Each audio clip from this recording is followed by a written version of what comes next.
And we are live. How's it going, everybody? Let me know if anything's weird with my video and all that. This is the first time streaming at this spot, so might be a few kinks. How's it going, Nasty Nate? Nasty Nate says, I'm gonna get rid of all my XML, push to master, and release real quick. What could go wrong? Yeah, definitely sounds good. No problem at all. Hey, Danny. Okay. Well, I hope for my American viewers, hope you had a good Thanksgiving week.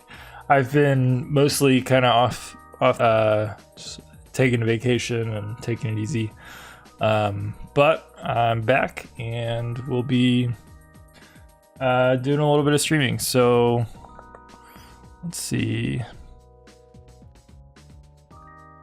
Oh, Nasty Nate says bitrate's a bit low.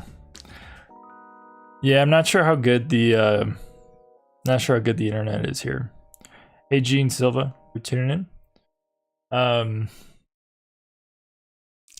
don't really know what to do about the bitrate. So I have reduced my stream to 720p to try and improve some of that, but it's not clear to me if it's like if it's a CPU issue or internet issue. I think sometimes it can be both. But CPU issue I might be able to do something about, but the internet, I don't know, can't really do anything. So we'll just have to slog through. The past couple streams, like even at the last Airbnb I was at, it was like kind of rough. So I don't know, it's a bummer. But once I'm back in my house, we'll have good internet again.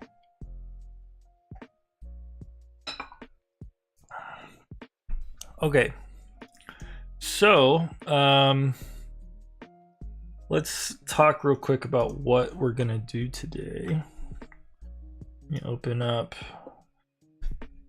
VS Code.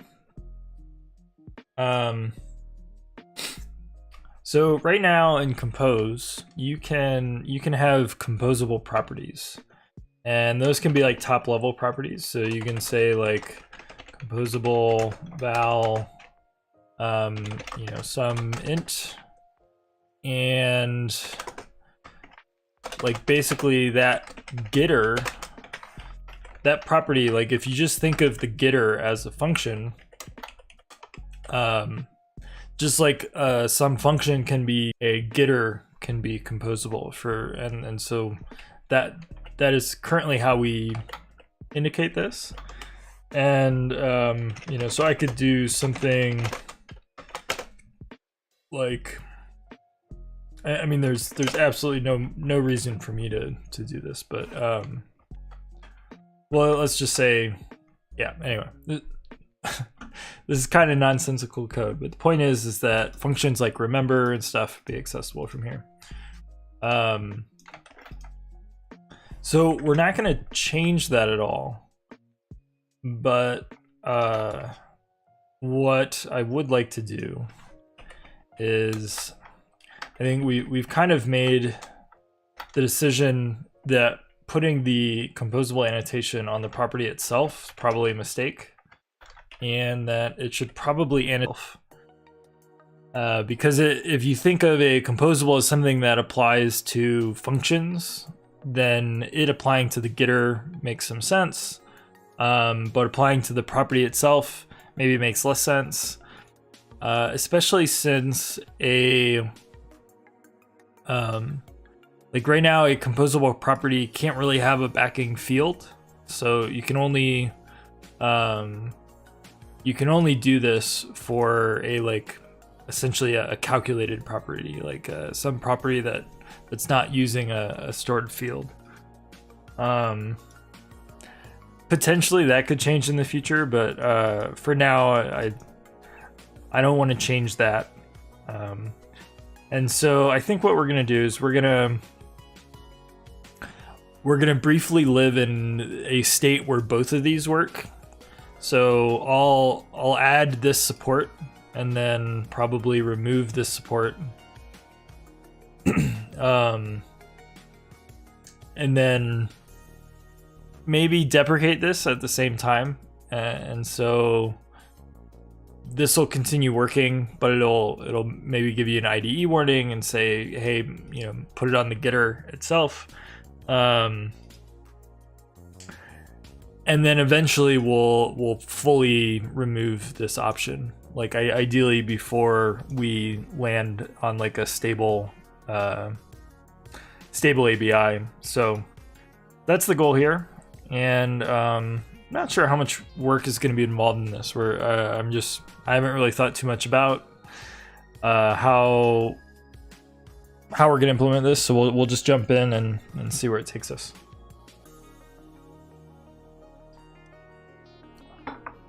Also, quick heads up is I'm gonna be.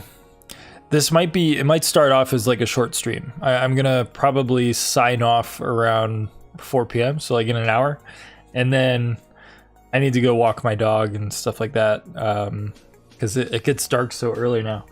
But then I'll probably hop back on later. So might be a brief intermission. So let's open up Android Studio. And let's see. So it's a few things going on here. We probably want to find some tests that assert on this and like figure out how to tweak them. I think there's like some declaration tests. So here's the declaration checker, and then there's checker tests. So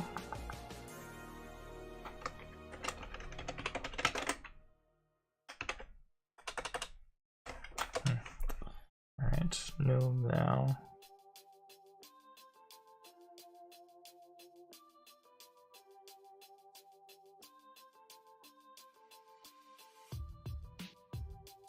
Okay, so this is one test. It has it on an interface.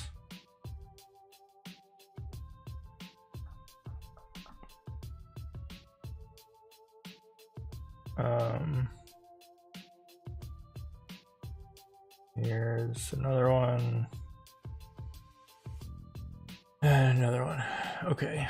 So yeah, I think first things first, let's just let's probably add a few tests here and just like let's figure out what we got going on.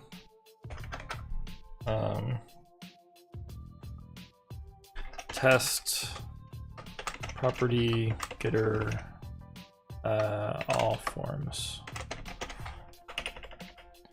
I'm gonna do a few things here. So this is like the current form.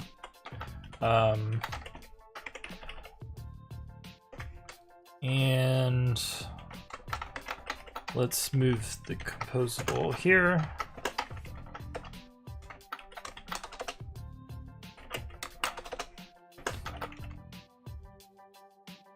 And then what I also want to do is have one where it's kind of like this, but it's on the getter specifically like that. So these are kind of like our three syntaxes here.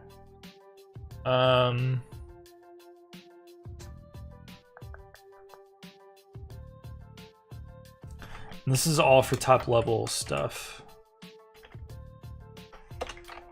So let's also just do something on a class.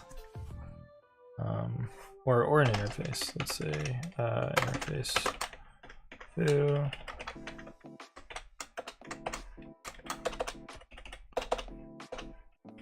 See what those look like.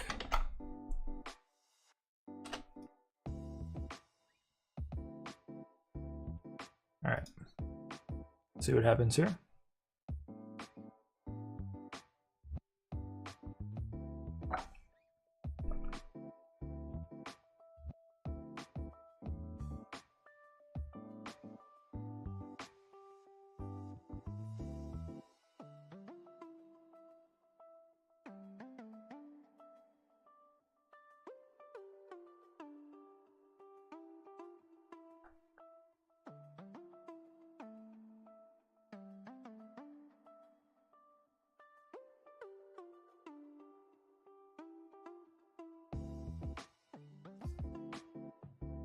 I probably should have built before starting the stream. I always forget to do that, but I'm not sure how long this is gonna take. Might take a minute. In the meantime, if anyone has any questions they wanted to ask, let me know.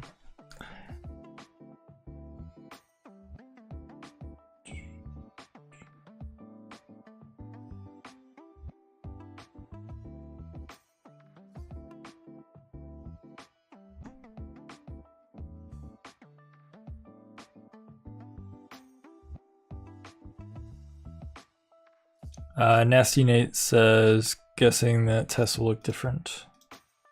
When it's stable. Not sure exactly what you're asking, but so the way this test works is we pass it like a string of some source code. And then when there are diagnostic errors, like in the front end that are reported, they'll, like, basically the way this test works is like you're supposed to indicate which source ranges will have errors in them. And right now this test is likely going to fail just because I don't think this is currently allowed, and we're going to make it allowed. And then we're also going to probably make like this a warning or something, like some sort of a deprecation or something. I'm not sure yet. So the test will change in that way, if that's what you meant. Actually, let's open up Composable here.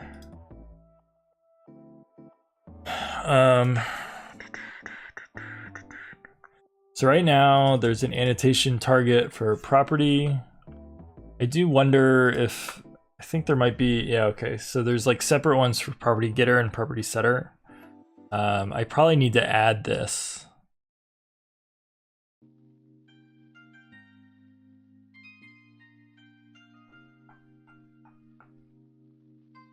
Field including properties backing field. Okay. Yeah, so I'm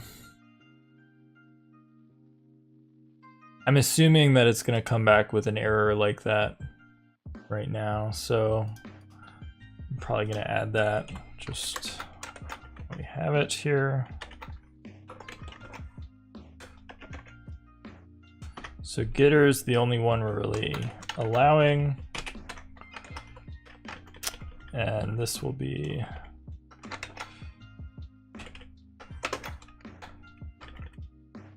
like that. And I'm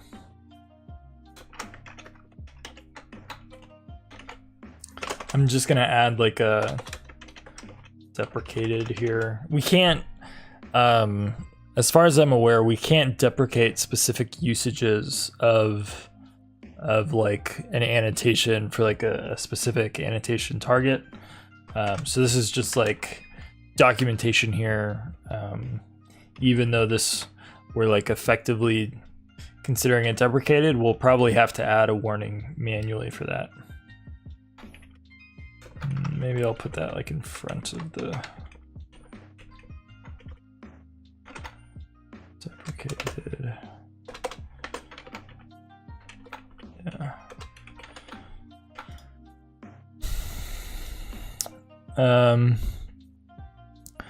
Gene Silva asks, is there currently any way to add dividers to a row or a column in Compose, kind of like a recycler view item decoration? Yeah, so it depends on what you're asking here. So row or column, there isn't any sort of row specific or column specific API for this, but like adding a divider, in between, like just think of the divider as like an element and, or like a part of the layout.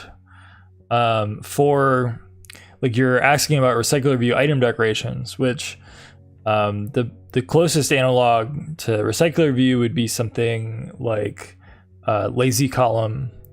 And the lazy column DSL will let you sort of do this. So like you can, I think that there is a, some sort of like part of the lazy column DSL. I think that there's like a separator API or something like that for this use case. But I can confirm after this. I don't know for sure. But I know that was like one of the things that we were talking about early on as like a primary use case. And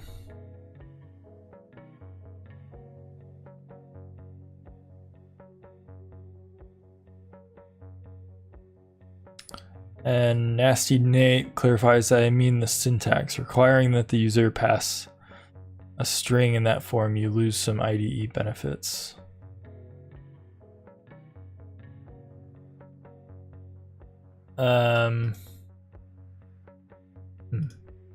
Are you saying like these tests, like,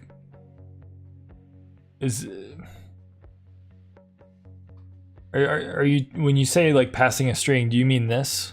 Because this is just like, this is a compiler specific test fixture that we wrote that, you know, it expects a string, and it's not a big enough deal for us to like somehow make it better. But like we sort of need to pass source specifically because this source, like the source of our test, isn't compiled by the compiler itself, so we can't use compiler features that we're building in our tests if the tests themselves aren't compiled by that compiler. So we have to like just pass the source string, if that makes sense.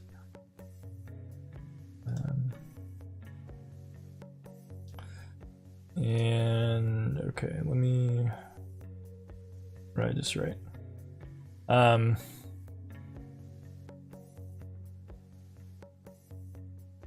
So redeclaration. I've got multiple bar 2s here, so bar 3. Let's see how that works.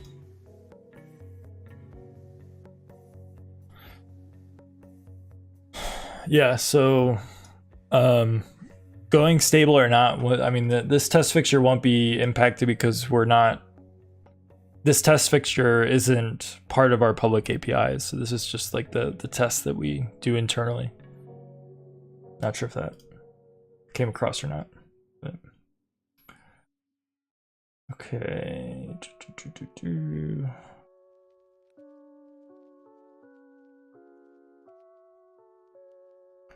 All right, so we should probably look at some of this other code and just sort of see what kind of problems we're gonna have here.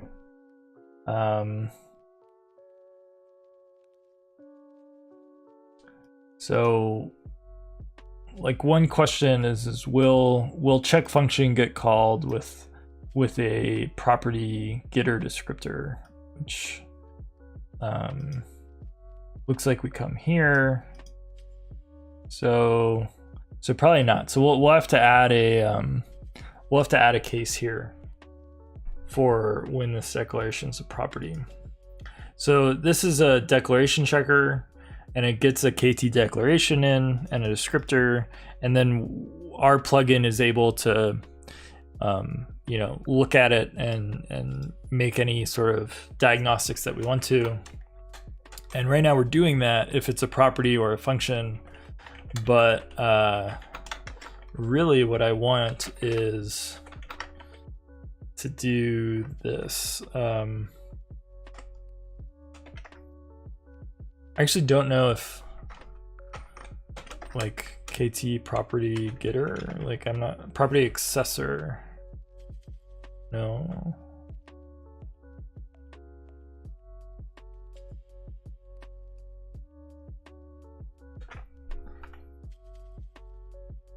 So I think an accessor is when, oh no, it is a declaration. Yeah, it is getter. Okay. Yeah, so this is what I want. I want to know if it's a property accessor, and if it is, Well, actually, I mean, what I might want to do is just do this. So we have one benefit in that the annotation target just being limited to a property getter should help us in that, like, the Kotlin compiler itself is going to issue a diagnostic if this annotation is on anything other than a getter. So we won't have to do that. We don't have to check for that. But it's allowed on a getter, and there might be some getters that we don't want to allow. So we will need to do that. So let's just create a check property accessor function. I'm just gonna duplicate this.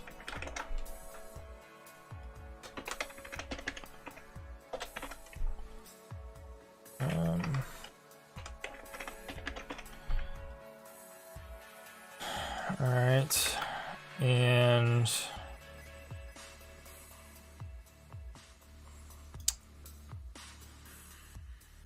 I guess the descriptor is going to be property accessor descriptor. So go ahead and get that smart cast.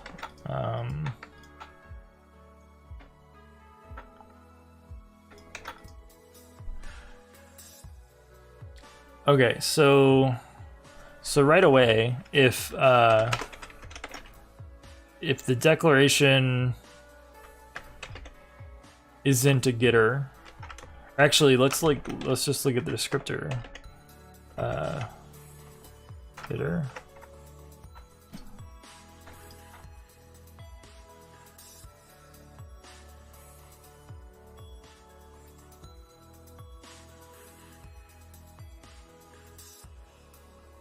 So I guess there's individual property getter descriptor and property setter descriptor. So let's just say if descriptor is property setter, then we can just return. Like at this point, if it's a setter, we know that it's something we don't care about. So then we check to see if it has the composable annotation, which we probably, no, that's fine. Okay.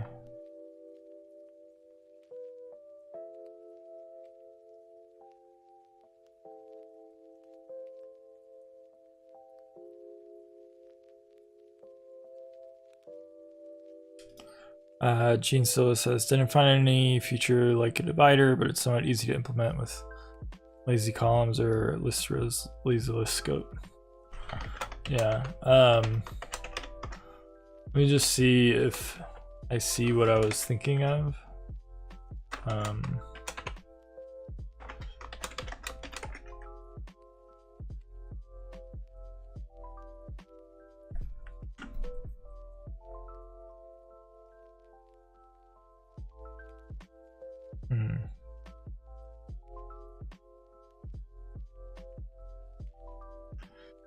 I guess they just have items and item.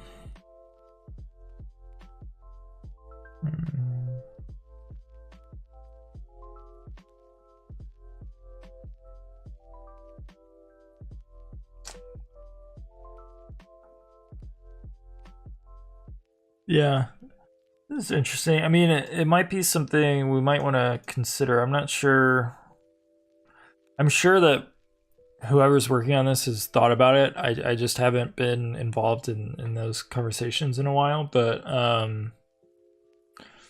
like one of the annoying things with like a separator is that, like, oftentimes if you've got 5 items, then you want 4 separators. And so if you do like, if you do items, pass in the items, and then you say like, here's my item composable, and then underneath it I'm going to put a separator composable, whatever.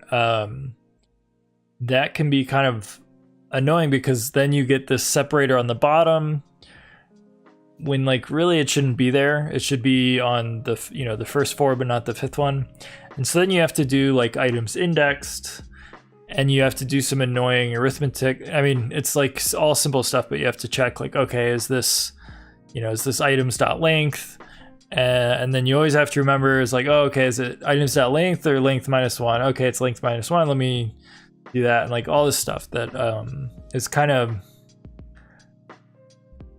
it's not as like fluid as you'd like it to be. And so I could see us having like an overload with like, you know, separator, like something like this, where you know, like maybe it was something like that. And if you wanted to have a separator, it'd be really easy to just pass like this, like, you know, simple composable in there that's just like, give me a divider.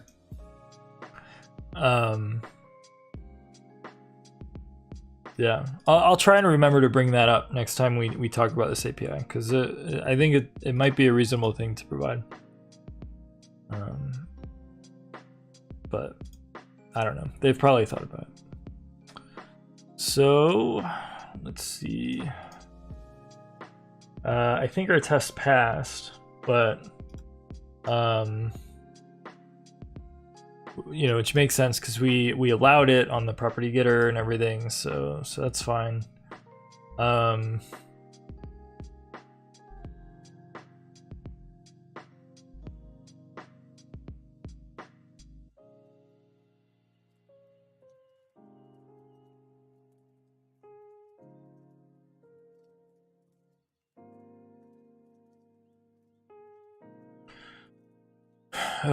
What do we want to do in here? Okay, so if it has composable annotation and it has overrides, the override doesn't have it, and that makes sense.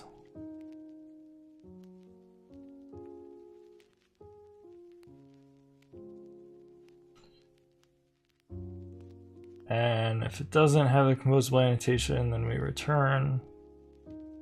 Okay.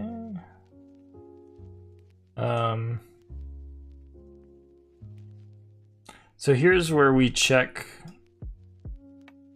if it's composable. Then we want to check to see if it yeah, okay, so we have 2 conditions where it's not allowed. It's if it's a settable property, so if it's a var, or if it doesn't have, like, basically if it's a field backed property, then we don't allow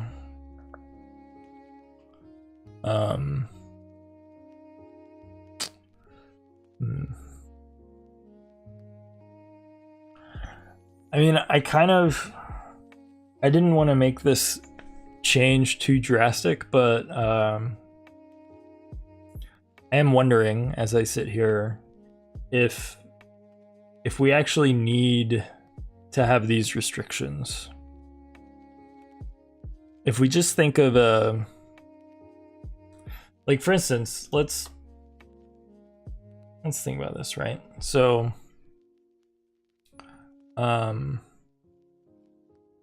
if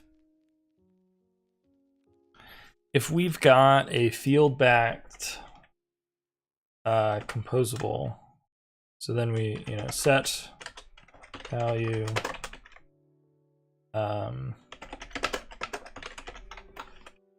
right, like, I mean, you could imagine some weird reasons you'd want to do this, like so, or what do I say, field, yeah. You know, you could imagine like a current logger ambient or something weird like that.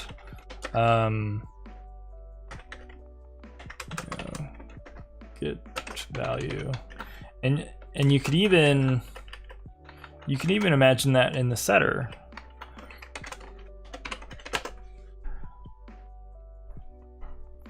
I'm not sure I like this approach. But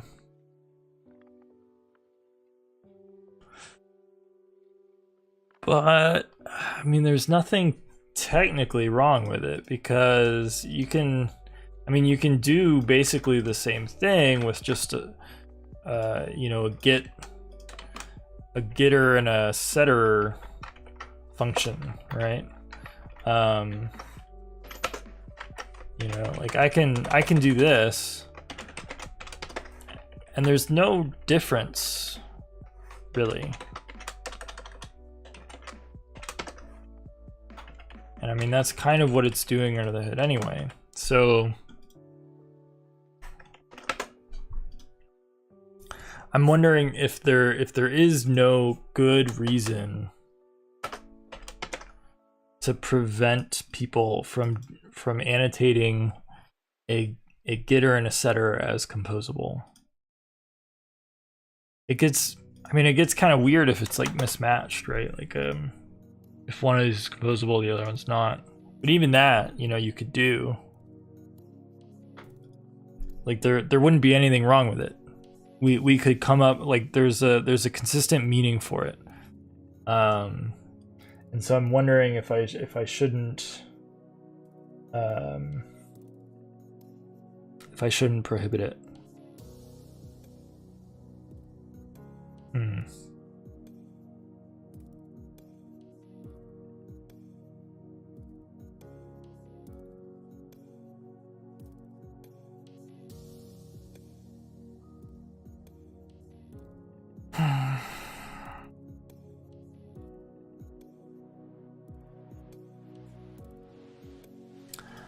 All right, I'm gonna go down the path of allowing this, and then I'll talk with some folks and see if everyone agrees with me on that. But I kind of feel like I can't justify in my head why to prevent it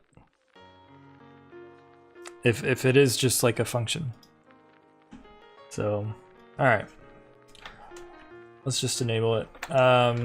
So then in this case, we don't do any of this.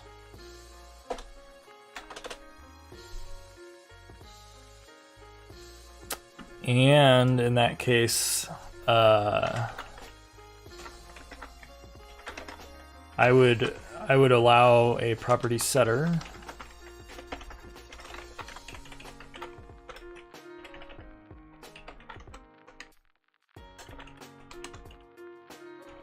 I'm just gonna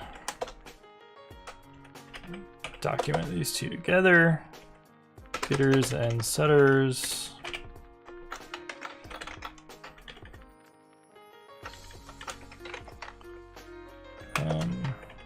Bar 3.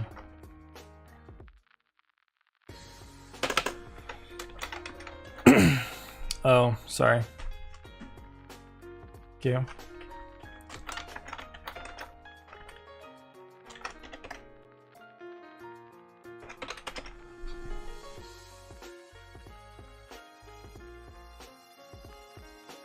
All right.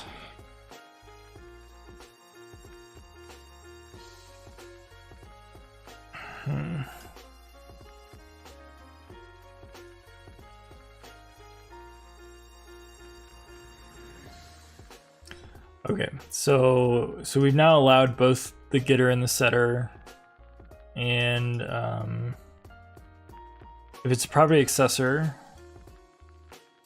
I'm gonna do that. And so now I no longer need this line.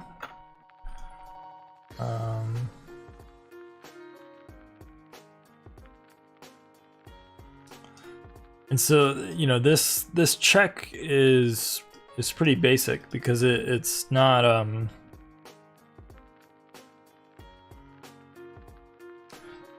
really verifying much. It's just that it matches whatever the overloads are. Other than that, any getter and any setter can be marked as composable.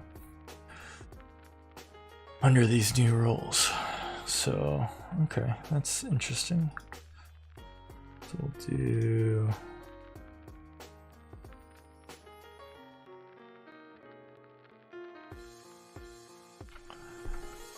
So I've added that.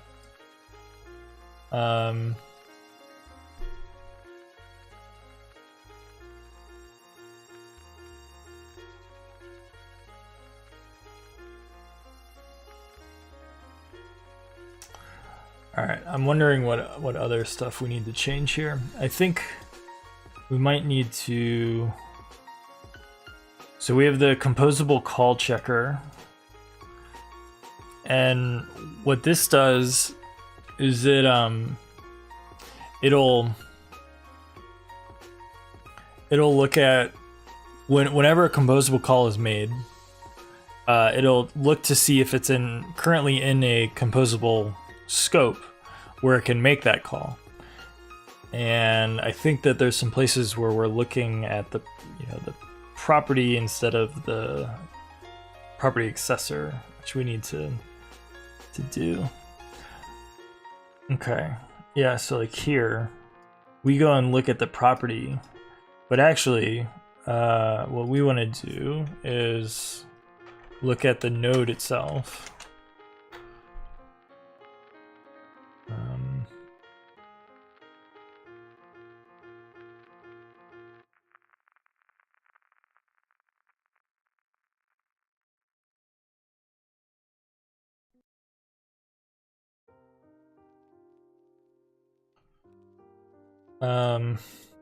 Shoot. Well, so actually,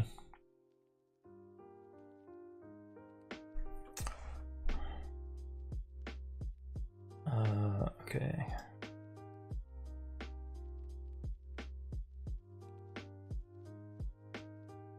I mean, so now what I need to do here is I need to not only check if the accessor has it, but I need to also check the property, because we're gonna live in this like dual state world for a little bit.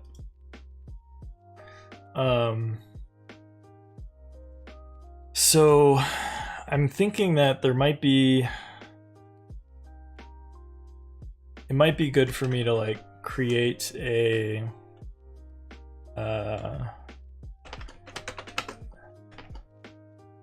like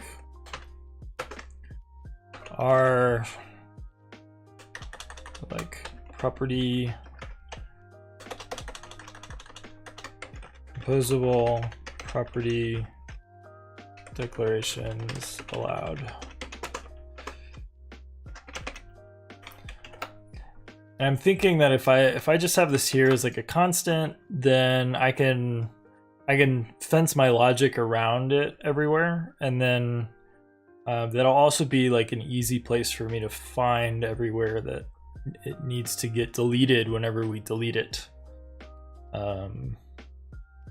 I don't know, that it's kind of unnecessary, but I feel like that'll make me feel a little bit better about it.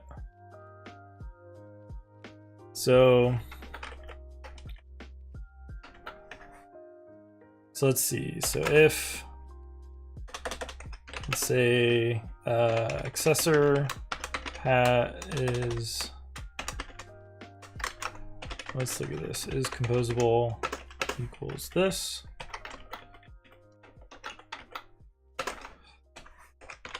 And then property is composable.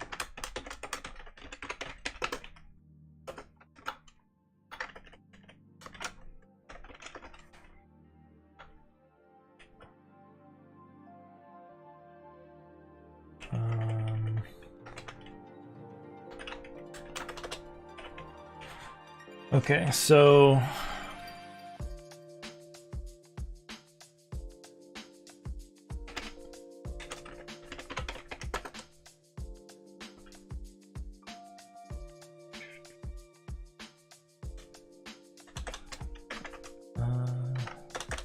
let's see. What we want to do is we want to say one of these needs to be composable. So either the accessor is composable, or composable property declarations allowed and property is composable. This is just way too long, so I'm just gonna say properties.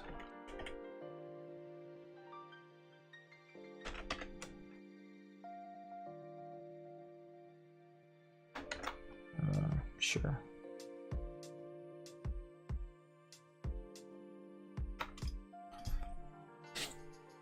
Okay. So this is now the equivalent logic.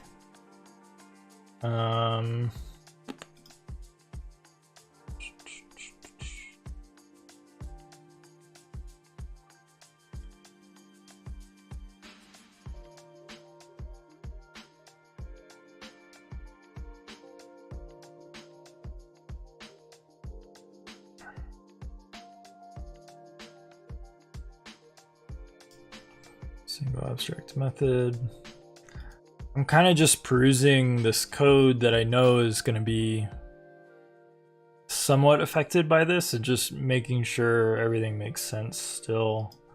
The type shouldn't matter. So this might, right?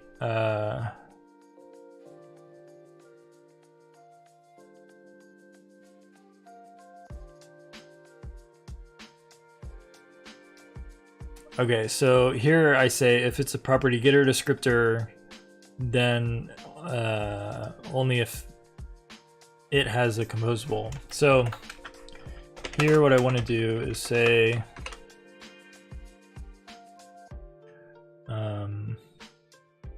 setter descriptor.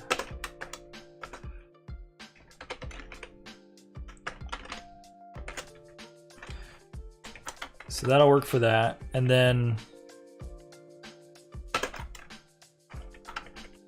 for the getter, it's if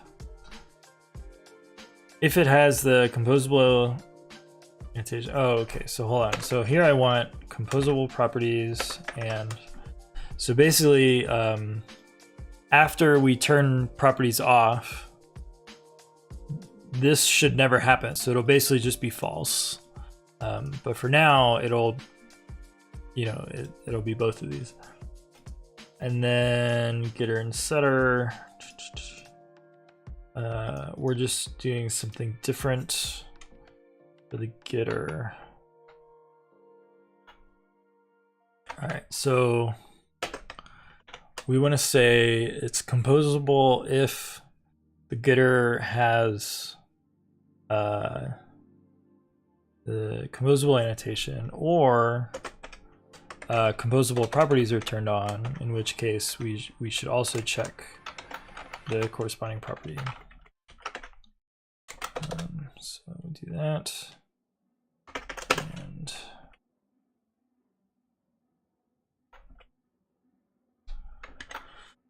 okay, so that's good. And then here we're gonna do kind of the same thing.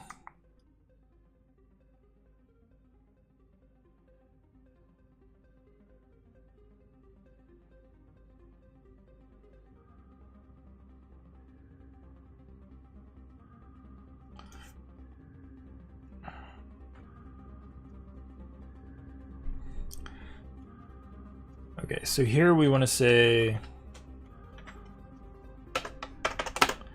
it only, like, the properties marked as composable only if we allow composable properties to be marked as composables. Otherwise, like, we're going to get rid of that eventually. So this will be an area where we do. And then this we're going to do kind of the same thing here.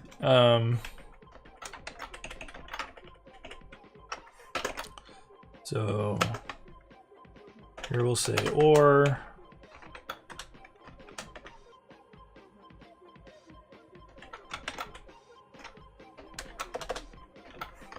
composable properties and that. All right. Okay, callable descriptor, which an accessor would be, but I don't think that we deal with that here. Yeah, function literal is, yeah, so this ends up using that, which we've already dealt with.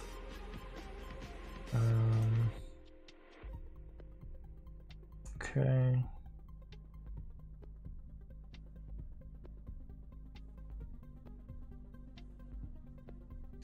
Okay, so I think this code is good now.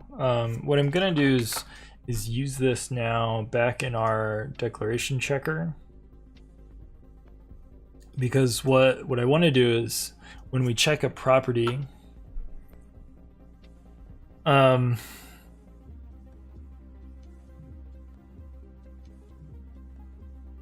basically if it has a composable annotation, if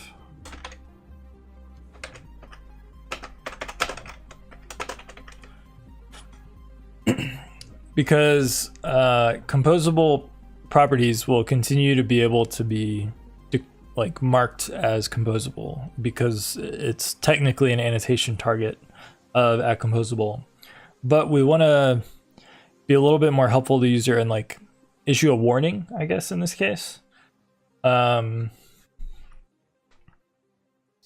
So I think we'll do that here.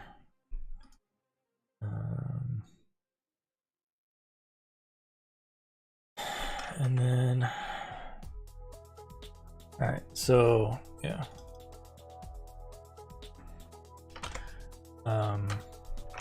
And I want to create a new error, which I'll call composable properties. Properties deprecated. Okay.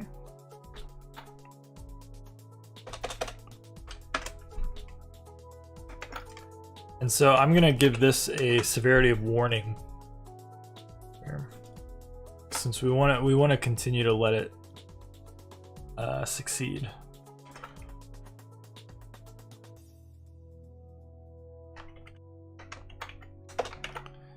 And what do I want to do here? I just need to give it the declaration.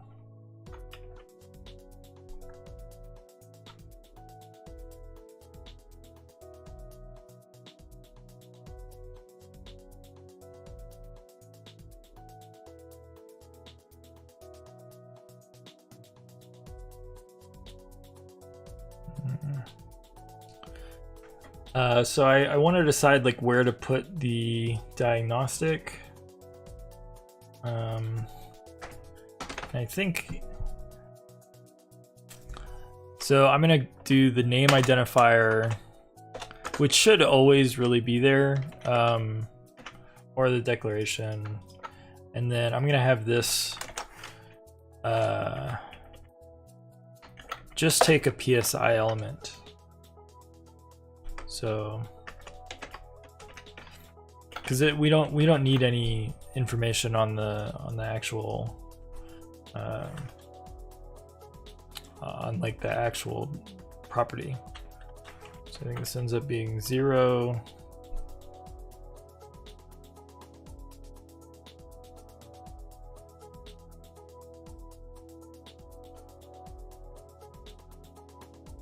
And I don't need to give it any render here.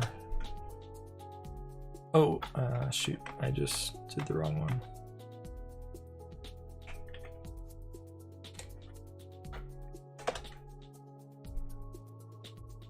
Factory 0.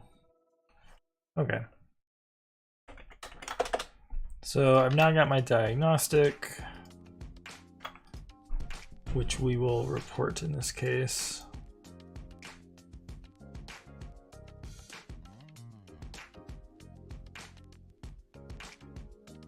And so eventually we'll just remove this, but at the same time we'll remove the annotation target of property, and so it'll go from a warning to an error at that point.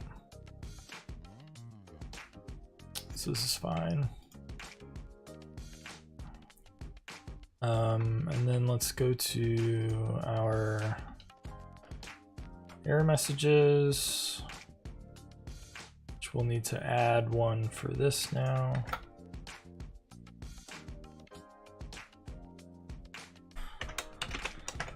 Put those,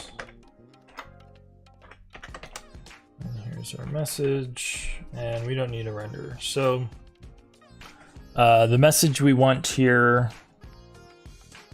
is basically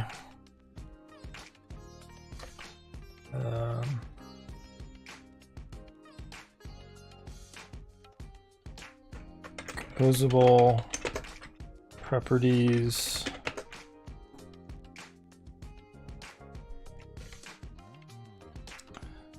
should be declared with the composable annotation on the getter and or setter and not the property itself.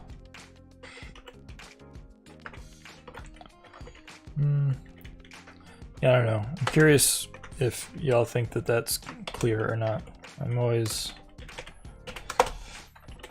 An error message always makes sense to me and then not to other people, and I never know what to do, so let me know.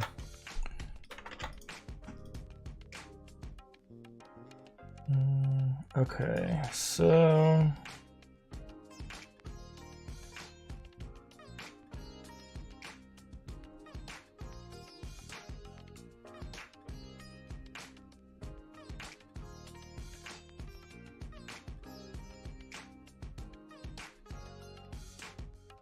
So actually, I think what I'm gonna do is I'm gonna say this whole thing, we're only gonna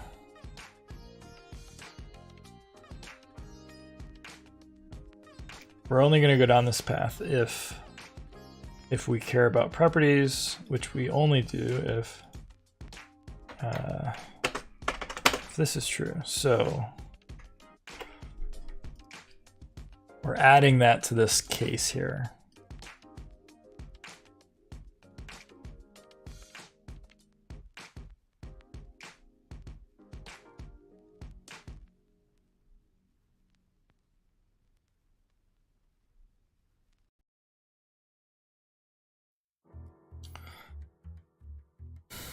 Okay, it's a pretty good start, I think.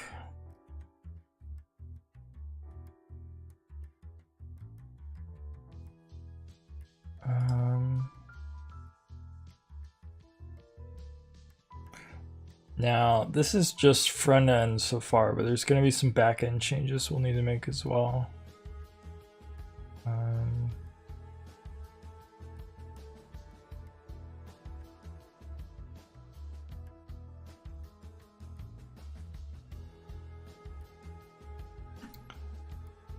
All right, let's see what happened to that test that we had open, and then we'll probably want to write a few more just to verify that everything's kind of working as we expect.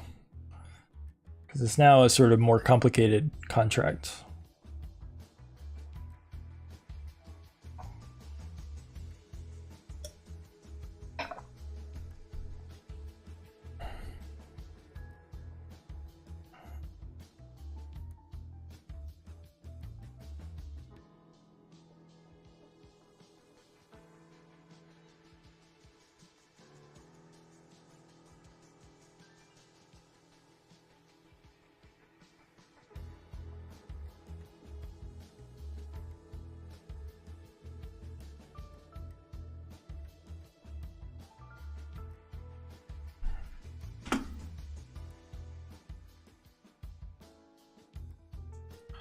I'm curious, while this is building, if anyone has any thoughts on this. It's like a little fun preview. I was talking with some people about animation APIs the other day, and I started kind of writing down this as a sort of pseudocode proposal, but it would be interesting maybe if we were able to basically we pass into this animated interpolator API a value of really any kind, any type passed into here. And in this case, it's like it's some enum or something, but it doesn't really matter the type of the value. It's just a value. And then what we end up doing is, so that returns this interpolator object, which I've kind of called animated here to be a little bit cute. But then if we want to say, okay, so based on this component state type and this interpolator, so this is like an interpolator of component state, I want to create a scale from it. And so then I say animated.float. And then in here, this gives me like the current state basically. And then I return, like 3 or 1. So similar to like the like animated API that we currently have. One thing I like about this is if you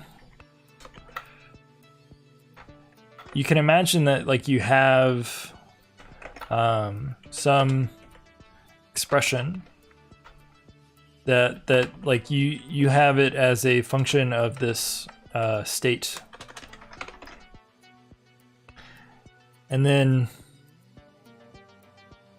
now you have like this kind of animated version of it, but these are things that they don't necessarily map to like some linear scale or anything. And so then you'd be able to say like this can basically become this. And so if I just wrap this expression with this like animated.float thing, then all of a sudden this scale factor is an animated scale factor. And yeah, you can do like sort of more complicated things with this, but I just felt like this API, it ends up feeling, you can sort of do everything with this that you can with the transition definition API, but this sort of feels a little bit closer to the animated API that we currently have. I don't know. There's no guarantee that any of this is going to happen, but I'm curious if anyone sees this and has any immediate feelings. All right.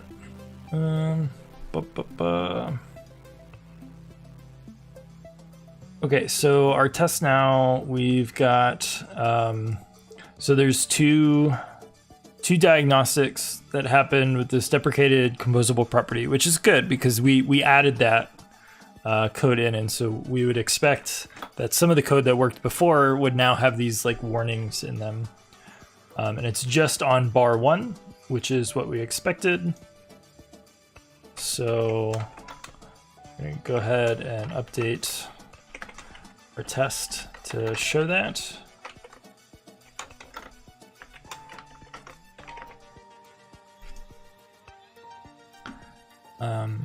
So that's good. And then we probably want to run all of these because if this is going to change a few of them, like this backing field thing, this is going to be wrong.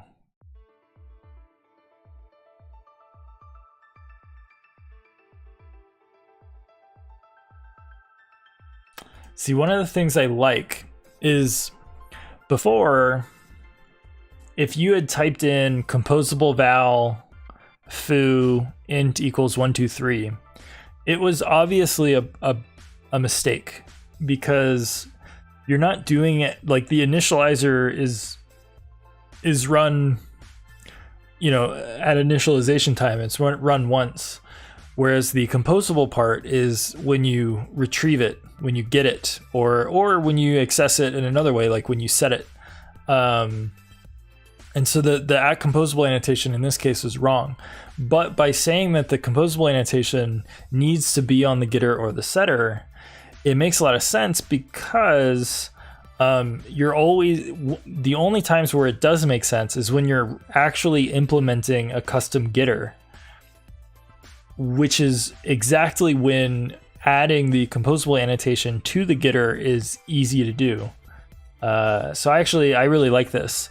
And then that means that, like, this case where people were accidentally writing, these composable properties where it made no sense, that shouldn't happen anymore, even if we allow composable properties with a backing field. So I'm happy about this. I think this is the right call. Okay, so we've essentially added this. We've added a second diagnostic here, which is fine. Ugh, I hate. I hate that it doesn't let me. All right. Let's see. Composable property with just getter. All right. Makes sense. This should be warned against.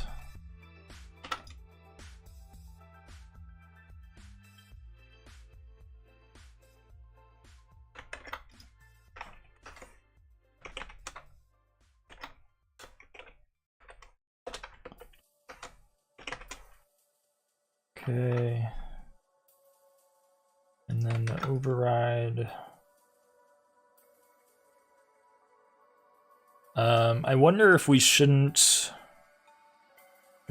do it for the override, because at that point they're doing what some other declaration kind of told them to do. So yeah, I kind of don't want to report it there. So I'll tweak that. Let's do that real quick.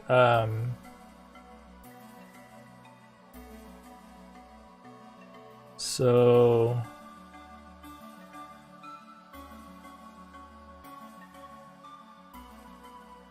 basically we should just do that in the else here. Else if has composable annotation. So we'll move that down here.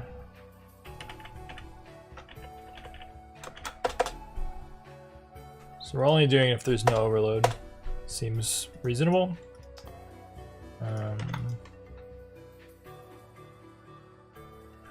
Okay, so then that one, this one, that one should go away.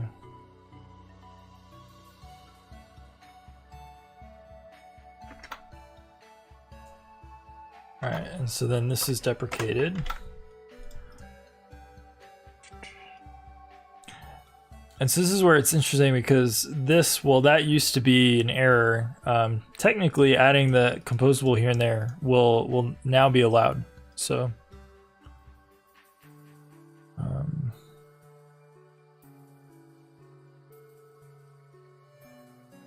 Gene Silva asked about the animated stuff. That's in currently the animate function. Yeah, so this is very similar to the animate function, and that was sort of the goal, was to make it kind of do some of the same things. The difference is that you're now coordinating multiple things based on a single state transition, and that's currently where like transition definition excels. And so with animate, if you have like a single value that you want to go between things, based on some state transition, then that's like doable. But if you have multiple things and they're not necessarily all like linearly interpolatable, from one expression, like you're kind of stuck doing that. Like you can't you can't easily then use animate for that purpose. And so this new like interpolator concept would excel in that case. I don't know if that was clear or not. I can explain it better later.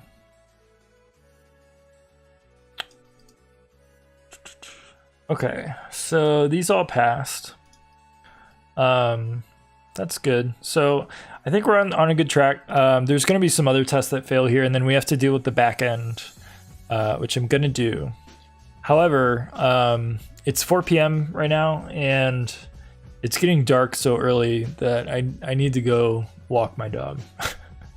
So I'm going to go do that, and I'll sign off. I might be back just in a little bit, and we'll work on this more.